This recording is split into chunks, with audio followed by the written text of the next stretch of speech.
Yeah, I thought it's a desert out here. I'm going back inside. Let's go to a movie premiere.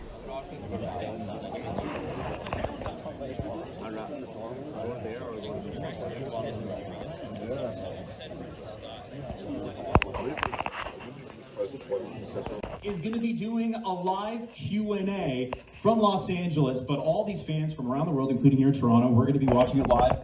If you have a question for him, the QR code is right there. And from what I've heard, he's going to be taking a question from every city. So yeah, you might get asked Denis Villeneuve a question. Oh, and another thing about the Q&A. There are going to be some surprises. I'm not going to tell you what yet, but you should be excited for that. And some housekeeping notes, because with great power comes great responsibility, right? You guys are going to be seeing some footage that nobody else has seen. I have to read this verbatim. This is legal stuff. Phones are allowed during the event, but please make sure they're set to silent. If you're taking photos, we kindly ask that you keep your phones below head height as we're filming the show today. Oh yeah, by the way, Denis Villeneuve is going to see you during the live Q&A, but don't worry, you all look fantastic. And yeah, we want to avoid blocking any camera shots. And of course, please put your phones away entirely when any footage plays. Security is here with laser beams. Are you security? Do you have any laser beams on you, sir? Yes, sir. I thought that was a joke. Seriously? Dude, you got laser beams? I'm going to the other side. I'm going back to the other side. Okay, but yeah, we're going to get to the trailer in just a second, but just in case it's been a while since you watched Dune Part 2, the ending, I got the Spark Notes here. I'm the Spark Notes expert. It took me 5.5 years to finish high school. But Timothée Chalamet's Paul Atreides rose to power to protect his family and the Fremen people, including his true love, Shawnee, played by... Zendaya. Louder! That sucks! Come on! Zendaya! There we go! But in order to take the power, he had to betray her and agree to marry the Emperor's daughter, played by... We got the right people here! The real Dune fan. By the way, how did you get off work today? Did anybody who raise your hand if you called your boss and fake sick? Y'all screwed up! Remember I said you're on camera! Denis Villeneuve saw all you guys, and now he thinks you're a bunch of liars. But now, nearly 2 decades later, the Dune story continues. Are we ready for the brand new trailer?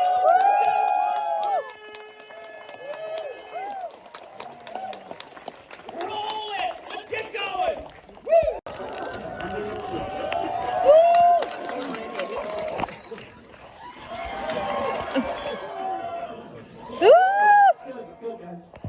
For the grand finale, this trilogy, it's only natural to go beyond LA and London to make this a full experience.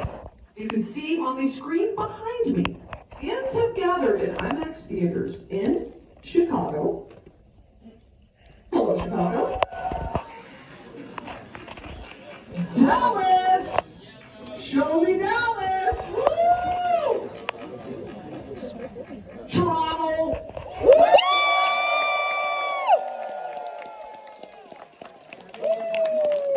Montreal! Yeah, Montreal! London town! There's London! Woo! Berlin! Where's Berlin? Nice! Appreciate the enthusiasm, Berlin. Mexico City! Yeah! Hola todos! And Abu Dhabi! Where are we? Ooh, a standing O from Abu Dhabi. I appreciate it. And I'm sure fans from other galaxies are tuning in as well, using technology far more sophisticated. These international Dune devotees are watching as well. So everyone, everywhere, let's have a huge round of applause for that amazing trailer we all watched. Wow, wow, wow.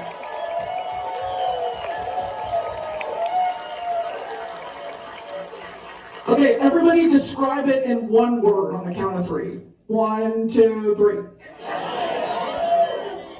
Absolutely couldn't agree more. Fantastic. Okay, now on three, can I get a hey? 1, 2, 3.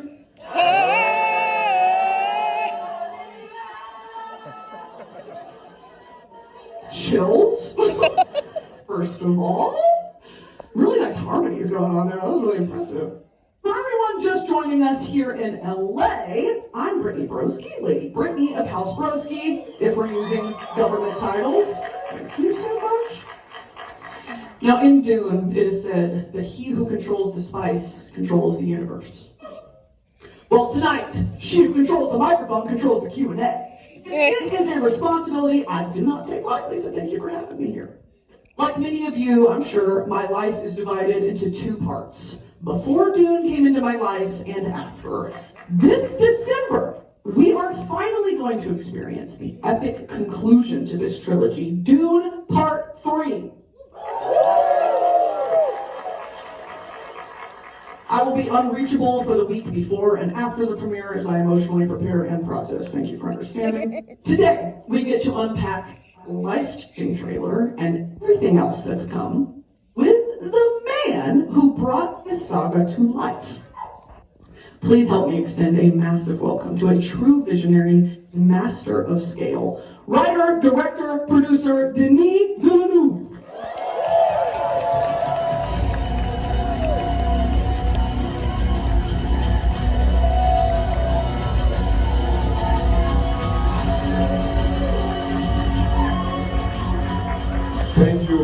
Thank you.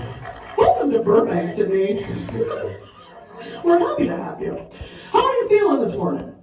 Frankly, I'm moved. I mean, it's like to see all of you here this morning and all the everyone in Dallas, Toronto, Montreal, Chicago, Berlin, Mexico City, Abu Dhabi. That's quite moving to see everybody there. Thank you. It really is. It's incredible. Yeah, my crew and I, we're working very hard right now to finish the movie, and we are very excited, and we're doing this for you. And we have some little things to share with you this morning, so yeah. Well, on that note, let's get into it. I want to know what drew you back to Arrakis, because you were supposed to do a different project before returning, right? The thing is that I said to my crew, I'm going after part 2. We did both movies back to back, and I was like quite tired. And I said to everybody, "Listen, I'm taking a break." And I went back home, and two things happened. First of all, I kept waking up in the night with images, and these images started to get stronger and stronger. And also something important I have to say is that as we were touring for part 2, I felt an appetite and a joy and a desire to finish that story, and I felt suddenly a responsibility. And I was planning to go to part 3 in a few years from now, but I said, would it be a better idea to, instead of going there on Arrakis by nostalgia, to go there by necessity and honor these images that are coming to my mind right now, and I wrote the movie right away, and here we are, and I'm really excited. Dune Messiah, the Dune Part 3 is based on the second book, Dune Messiah, and it's one of my favorites. It's not my favorite, and it was a privilege and honor for me to bring it to the screen. Oh, we cannot wait. Dune was amazing.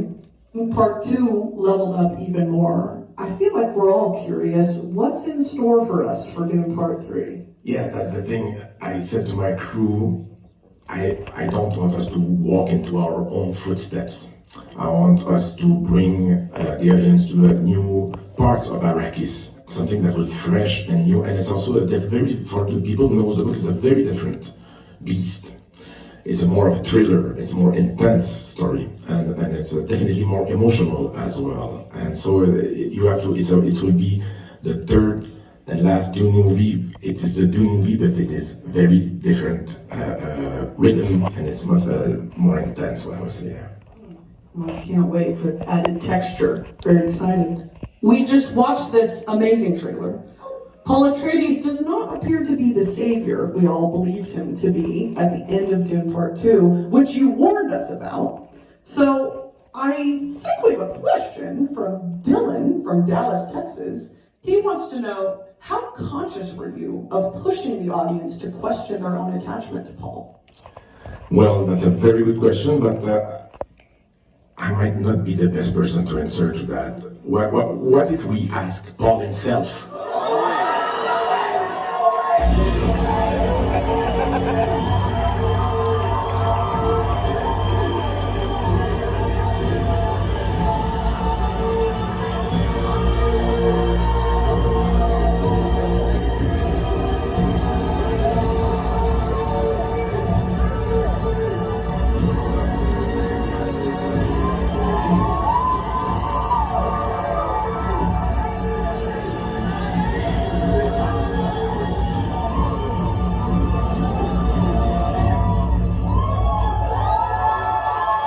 What's up?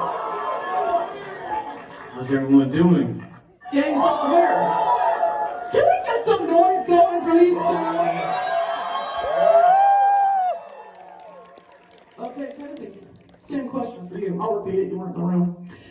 Paul Atreides does not appear to be the savior that we believed him to be at the end of Dune Part 2. Where can we expect... Well, actually, hold on. Dylan had a question for you from Dallas. Let's find Dylan from Dallas. And by the way, there's Dallas. Hey, Dallas. Dylan wants to know, how conscious were you of pushing the audience to question their own attachment to Paul? I guess the clues are in the book. I think Frank Herbert and Denis hopefully painted a nuanced picture of a sort of a warning tale to beware leaders, charismatic leaders, you know, and I think the proof is in the pudding. It had little to do with me. I think it's in the original book and the screenplay. Spice pudding. Spice pudding, exactly. Super boring jokes. By the way, I'm so excited everyone's here right now. I'm excited that we're tapped in with all these cities. How were you guys enthusiastic about that trailer that we just watched? Very great. That's gonna follow me around the rest of my life. That's cool.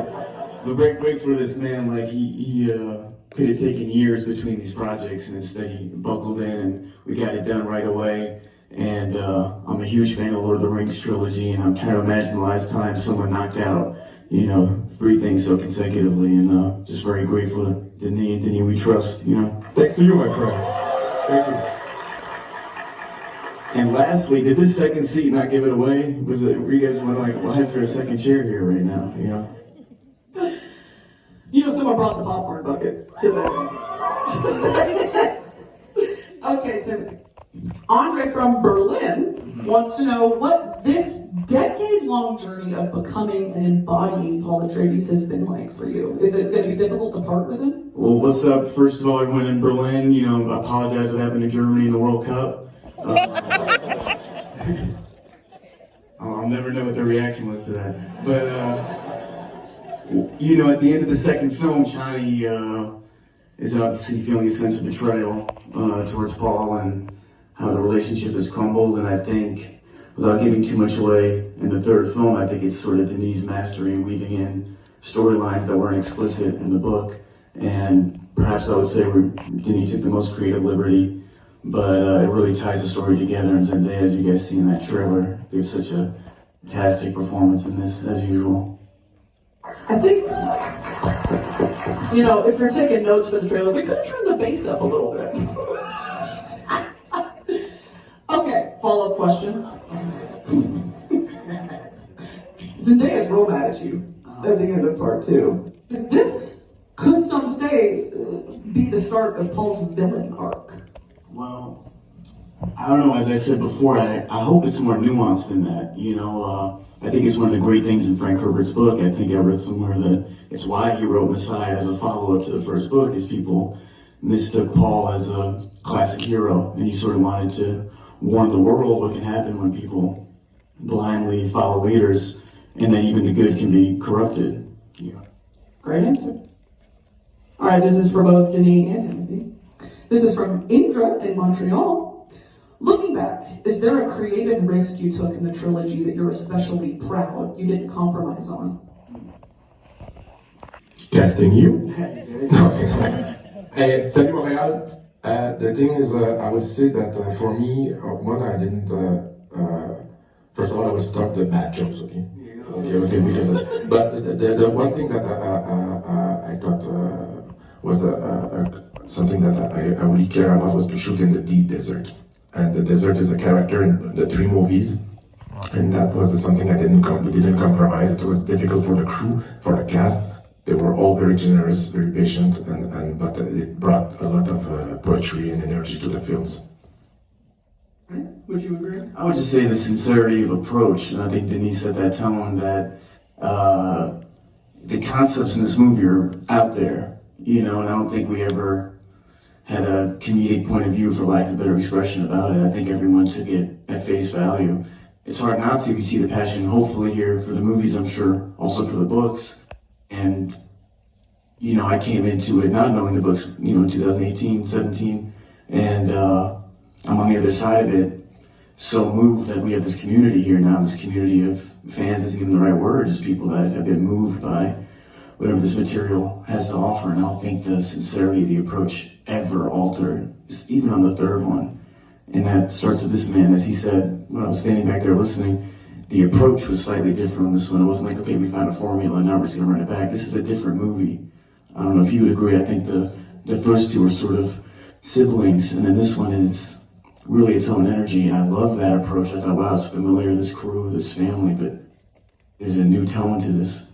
And I would say that I'm really looking for you all to see what Timothy did in this film. It's really impressive. It's like in the first movie, he's like a young boy discovering a planet, and once someone becomes an adult, and now he really did create something very special. I was very impressed by what Timothy brought to the movie again. Yeah.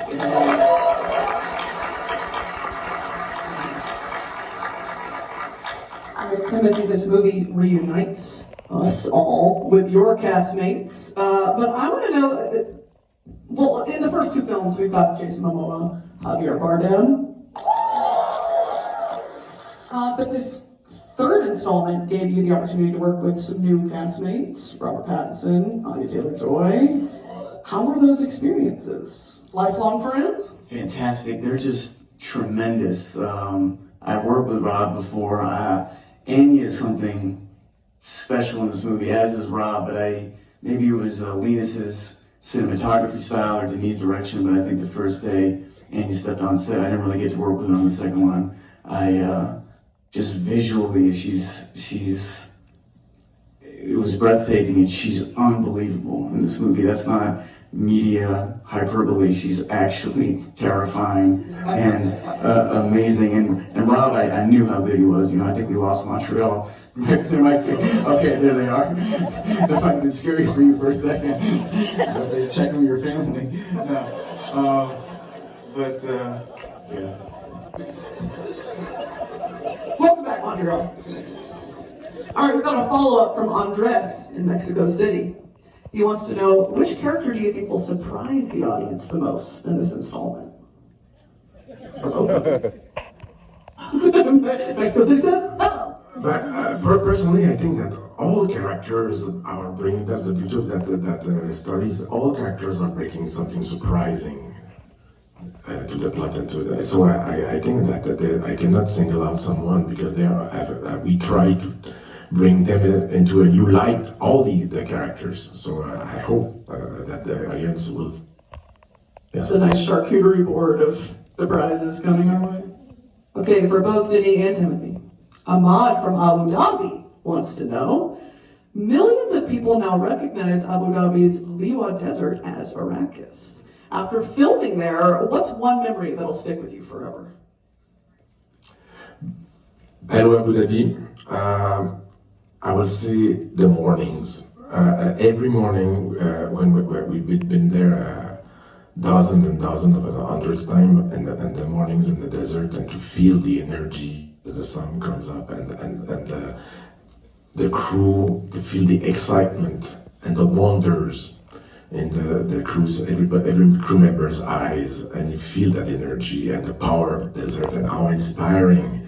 And it's a crazy journey to bring a massive film crew in the desert, in the deep desert, but then the reward of seeing these smiles every morning, and every morning I had this chills, and you felt that it's. If ever you have the chance to go there, I recommend it. It's extraordinary. Saying just the tranquility of the environment and how still the mornings were, and what Denis saying is you can't overestimate. He has much more experience than I have, but I've been on sets, especially when you shoot in studio environments where that excitement has to be generative, and you kind of have to dig deep in yourself. When you're shooting in the desert and Denis helming it, and it's amazing they'll set these locations where you almost feel like you're on a safari or something, like on a gorgeous walk to get to a location to work, but just a really special experience to get to shoot in the desert. Incredible. Here's everything. Joshua from Toronto wants to know, Toronto, what was your favorite scene to film in Dune Part 3? No spoilers. My favorite scene to film. What's up, everybody? What's up, people in Toronto? I love this, man. I want this to be my daily life, just like plugged in around the world. I don't know what my favorite scene to shoot was in this movie. I mean, this is the most emotive on a personal level, not necessarily the character, but I've been living with this for so long. I'm so proud to live with it. I'm so proud to work with Denis and his family. So I felt there was a finality in the exercise that I was kind of nostalgic about, even the moment, even though I was 29 when we shot this, it still felt like, I was losing a part of me, by getting through it, they're kicking their legs in Mexico City.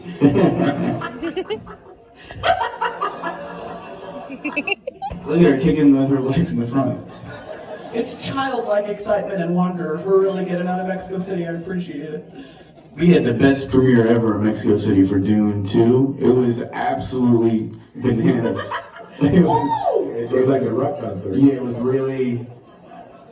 awesome. It was like, they cut to Austin Butler for the first time in the movie. It was like a unannounced rapper was coming out of the show or something, You see Chicago, Montreal, Berlin, you have to... It's a joke. Stop, I'm becoming I make too much that joke, don't you think? No, this is perfect. Okay, speaking of Montreal, we've got Isaac from Montreal. His question, more a love letter, is, Dear Denis, first I have to thank you for what you've done for me. Your Dune films have changed my life. I consider Part 2 to be the greatest film of all time. And as someone also born and raised in Montreal, I'm interested to know what from our culture here have you brought to this epic third installment. Merci beaucoup and long live cinema. That's very generous of you, thank you. I'm happy that you enjoyed Part 2. I will say what I brought from home. I was raised watching movies, experimental movies from National Film Board. That's where my cinematic education started. Watching National Film Board of Canada short films, experimental, and I wanted to bring that kind of experimental feeling to Dune Part 3. So to do so, I created a special small unit, very tiny unit of a few filmmakers. And their task was to do experiments in front of the camera to bring some crazy, insane footage that I will use for the movie. And that unit was called the psychedelic unit.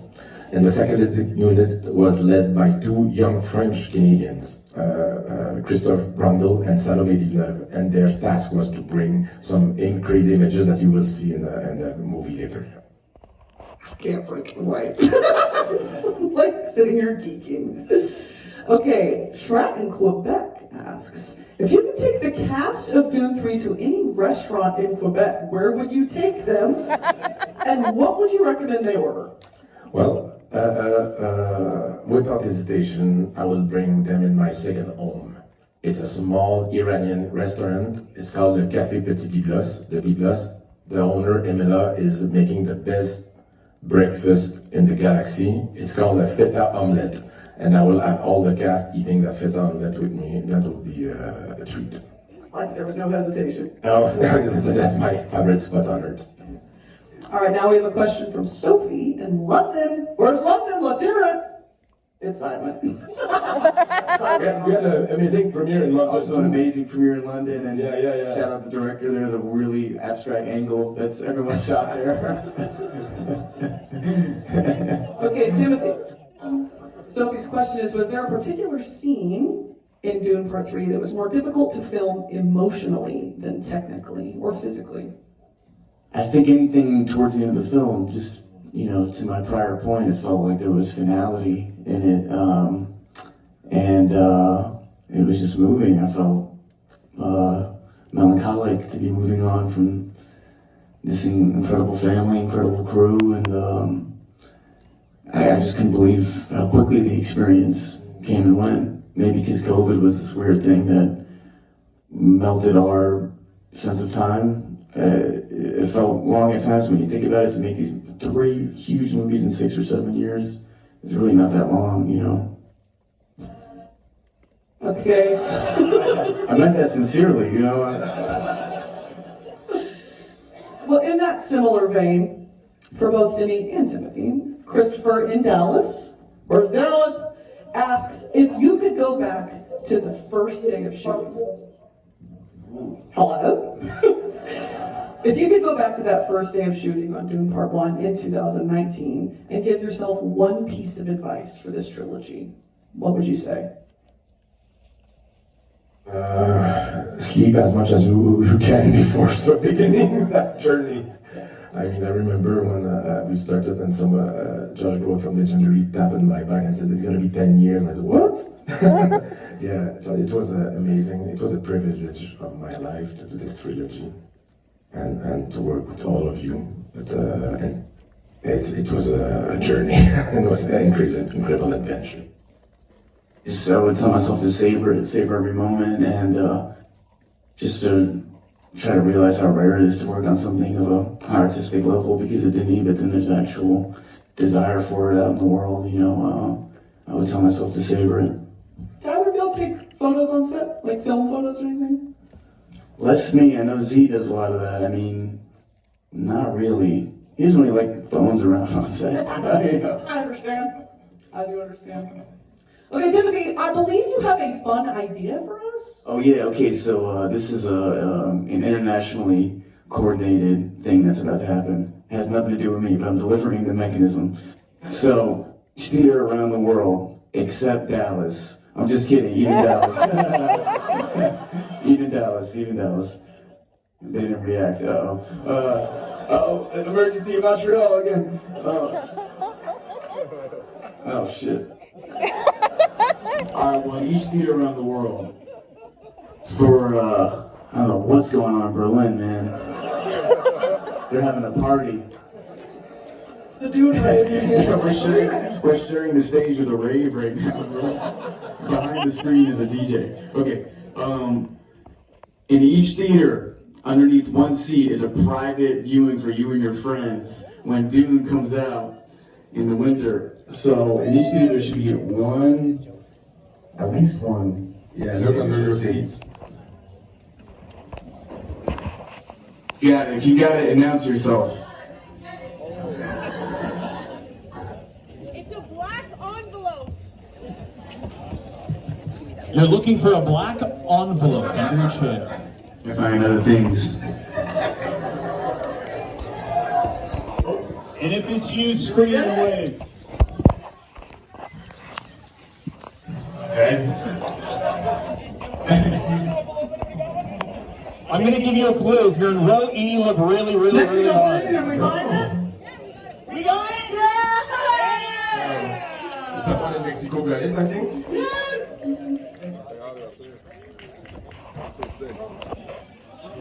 It was one in each city, not just one, right?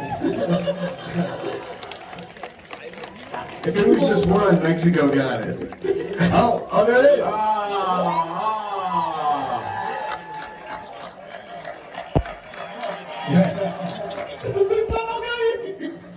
Incredible. Okay, thank you, Timothy. Very exciting, very fun.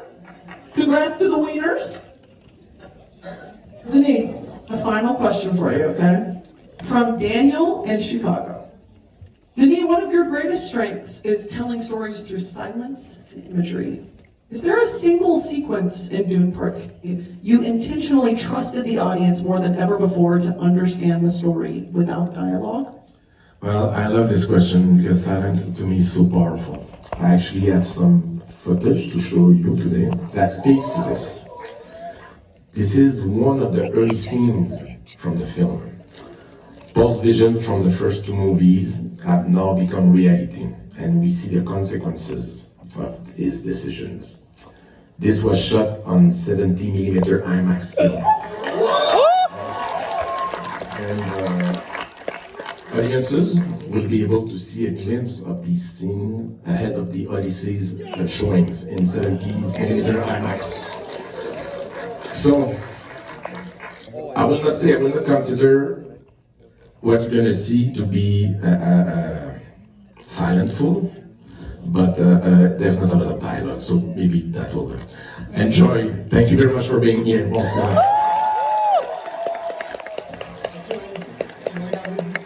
Let's see the trailer again as well. Go ahead and roll it! So I figured I should probably get some sort of reaction to I thought it was first 5 minutes. It turns out somebody had actually counted it out. It was first 7 minutes of Dune Part 3. And, I'll be honest, I am not the biggest Dune fan story-wise. The story doesn't hold me. However, the way that these movies are, like, presented, the actual visualness of them is my favorite part, I guess is the easiest way of putting it. I love the characters. I love how in-depth he's willing to go for, like, telling the story. But to say I'm here for the aesthetics is not an underestimation. And oh boy, that juxtaposition of, I saw part 2 the night before seeing, like, all of the stuff from part 3. For the first time, mind you. And, that was an intro to a movie! Oh, I won't lie. I'm kind of hooked. The movie comes out the day after my birthday, so it's probably going to be what I see for my birthday. Marvel, come on, you've got some heavy shoes to fill. There is a reason why they paid for the IMAX for this one. Oh boy. It is. If you see what the first two movies look like and, like, the intro to them, like, you would not expect the intro to the third to be that. And the only way I can explain it, the only way I've been able to explain it, is that it's a World War II movie, is how it opens. And I don't know how else to explain it. So, it's fantastic. It's a really, really great opening. Like, it hooks you immediately. I couldn't tell who anybody was, but I was, like, actually invested in the characters. He had said, and you can go back and check it in the interview, that he said, oh yeah, there's not a whole lot of dialogue. You want to bet? There is a whole lot of dialogue in that scene. It is not a quiet scene whatsoever. Oh boy, that is an amazing way of opening the movie. And yeah, I would say I'm hooked. We got to see the trailer in IMAX, which is really cool, because they don't typically play trailers in, like, the full IMAX resolution. We got to. And, I've seen a couple people online being like, it looks pixelated, and I won't lie, that caught my attention too. It did. There does look like there's some, like, it looks granulated, like, there's, you can see the texture in the film, and I don't know if that's a bad thing. Because I think it kind of works. Like, you can see it, but it didn't take away. And I think that's one of the most, or, like, one of the best things it could do, is that the granulation in the movie didn't take away from it. So, really cool on their part. What else? What else would be a good one to bring in? Like, the effects. Ugh. As an effects technician myself, they were glorious. They were so pretty. Somebody whose next big video they're doing is gonna be on Tokusatsu. Oh, I love seeing spark plugs everywhere. It's so good. But anyways, that is it for today's video. There'll be another video next week. Talking about the other fun thing I got to do that day, because I got to do both this and I got to go see a event at TIFF. So that is it for me today. Thank you guys so much for tuning in, and stage clear. Stage out.